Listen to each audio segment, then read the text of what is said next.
The United States Coast Guard Academy was originally established as the School of Instruction of the Revenue Cutter Service in New Bedford, Massachusetts in 1883.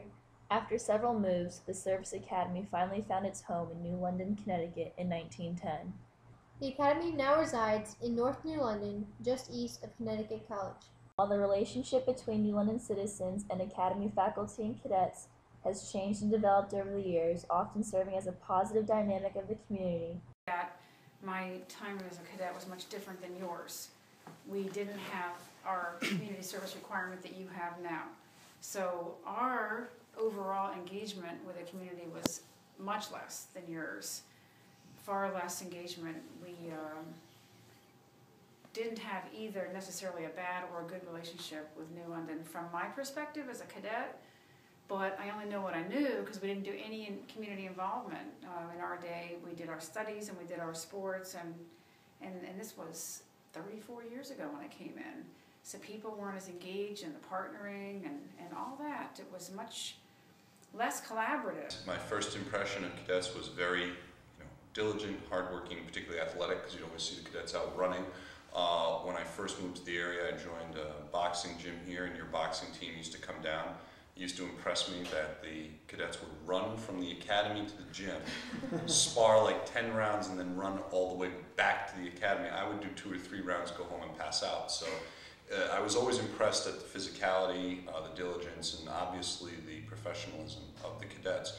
But what I've learned since being in the community, and certainly since becoming mayor, is the extent to which cadets are involved in the New London community. I don't think that that is as well perceived as the reality. The work that the cadets do in the schools, the work that you do in cleanup efforts. I remember just participating recently, I don't know if any of you were there, with the Crystal Avenue basketball court cleanup that was done. A lot of that doesn't get noticed. I mean, it's great work, but it doesn't necessarily get on the front page. So that is something that I think my expanded view of the role that cadets play in the community came through really being involved at the level I'm at now as mayor. But you shouldn't have to be mayor of the city to find out all the great things that cadets are doing in the community. So I think that some PR work might be helpful on that front. Over the last decade, issues including the Little Pink House Supreme Court case and the Riverside Park sale controversy have dominated the relationship. In 1998, a pharmaceutical company came to New London wanting land in the downtown district to open a new facility. At the time, the Academy also wanted to acquire land in order to build a new Coast Guard museum. Together, this alliance led to the New London Development Corporation, an entity aimed at encouraging homeowners in a certain area to sell their land in order to make room for this new development. One such homeowner hunkered down and refused to give in to pressures to sell. This launched a 7-year-long court battle over property rights and led to some resentment of the Academy within the New London community. Another case, the Riverside Park sale issue, has been more recent. The Academy wants to obtain and develop a 9-acre parcel of land on the southern border of the schools Bullard and Rowland Halls. Currently, this land is New London's Riverside Park. The latest development in this ongoing controversy occurred this past November when citizens voted on whether to sell the land to the Coast Guard for $2.9 million. My down with Riverside Park was I go there, I drive my truck around there, and it's trashed, okay? If they had kept it up or if we could hire someone to keep the park up, but I definitely think that you guys would manage the property. You know, I think that who got mayorship was great because the other ones kind of wanted to just keep a box in the middle where no one can get to, but was going to sell you most of it. So it's kind of good if you leave a little piece and make sure they keep it clean, and you guys will definitely. Yeah. You know, we need you there, actually. Yeah. So if we're ever going to be invaded, you can just be right there. You guys come to the park often? Yeah. Park. So do you guys think it'd be better served going to the academy or being used as a park still? I'm a senior at Connecticut College. I stayed over the summer here, one of my summers sophomore year. I love New London, come here all the time. I think that Riverside Park should stay as part of New London. I think it's a beautiful place for New London residents. And but beyond that, I don't think that that has any reason to hurt the relationship between the college or the Coast Guard and New London residents. but to strengthen it in realizing, like how you can work together to meet the needs of both communities. The weeks leading up to the elections involved very heated public debate. And has that controversy changed your view at all of the academy or cadets? No. No, okay. I think that the controversies surrounding that issue were more controversies in the political world outside the academy than necessarily anything that involved views of the academy or of the Coast Guard by the community. It was more an inter-community battle over how that was being done, how it was approached, the deal itself and what it meant for the city. And I think that between the Coast Guard and the city, between the academy and the city, there was a lot of misunderstanding around that, because obviously the Coast Guard is perceiving it through the narrow lens of what the Coast Guard needs and what the academy needs, whereas the city is looking at it from the standpoint of what does the Coast Guard need, what does the city need, what does our tax base need, what does economic development need. We have 10 different things on the table. Coast Guard has one. While the academy ended up not being able to acquire their land following the election, the issue is ongoing and talks have continued. Everybody stood to win in that case because it was a park that wasn't used and had been abused, in fact, and wasn't considered the safest place, and it would have helped us to be have a bigger presence here in New London, brought in a lot more business for the businesses here.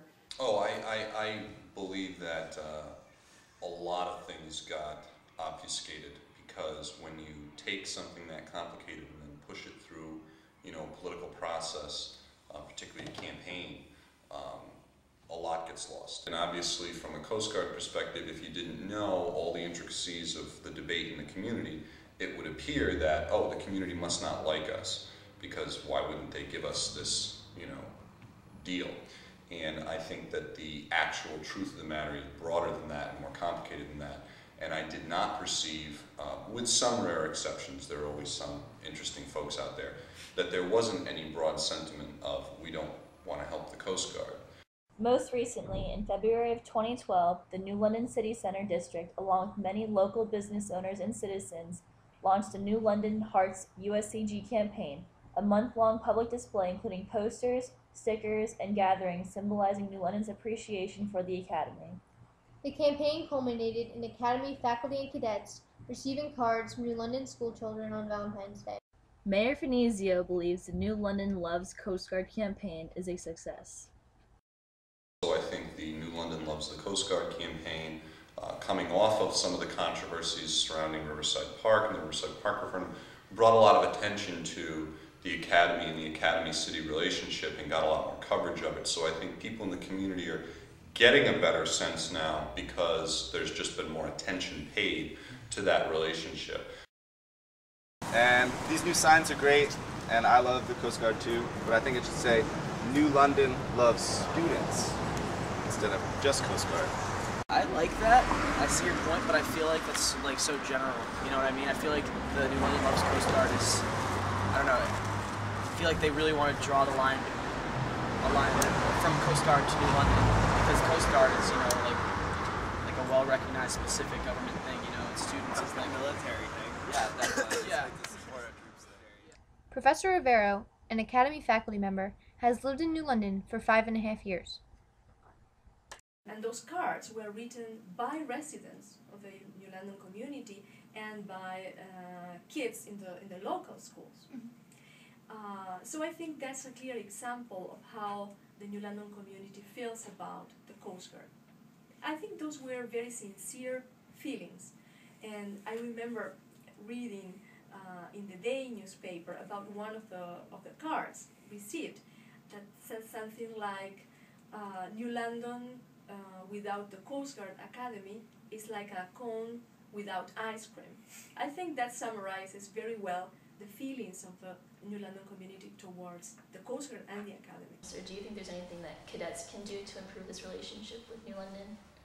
I don't know, because a lot of it gets caught up within military protocols, as you're discussing in your class. What's the appropriate role of a military or quasi-military personnel to engage in basically what amounts to politics?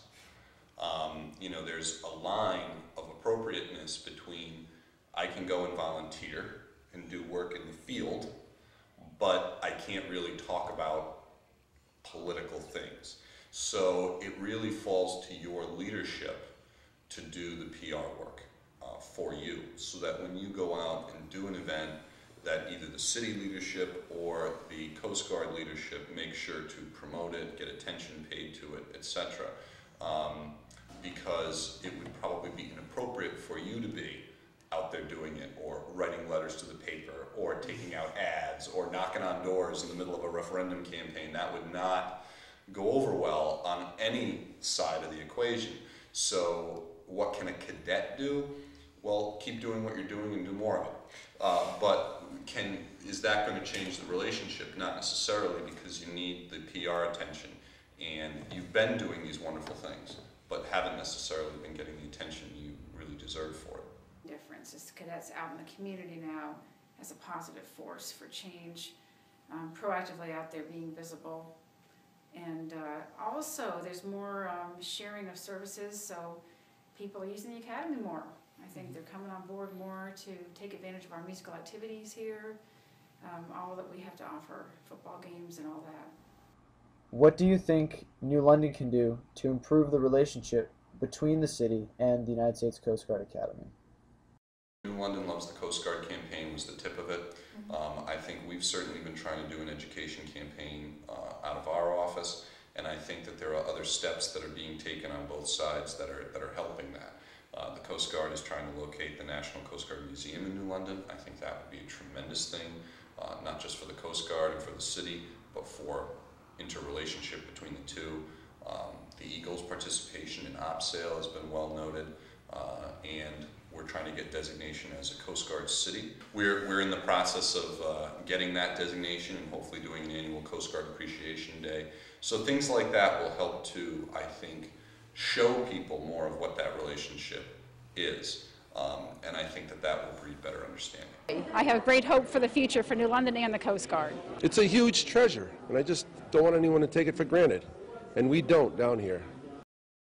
I would say the two most amazing things in our system of government are, number one, that the military is inferior to the civilian authority, and number two, that civilian authority changes hands after an election peacefully. Regardless of the switch in policy or the contentiousness of an election, we just transfer power. Those two things, you look around the world, there are very few nations that do both of those two things. So we're lucky. But we all know that. Let's go! Lil Jon, Yellow Wolf. Let's go! Twister and my homeboy Busta Rhymes. Holla at 'em. Before I take another minute just to give everybody a movie never seen a hitter with another. Let me get up, everybody that be moving with. On your mark, are you ready? Let's go! Wow.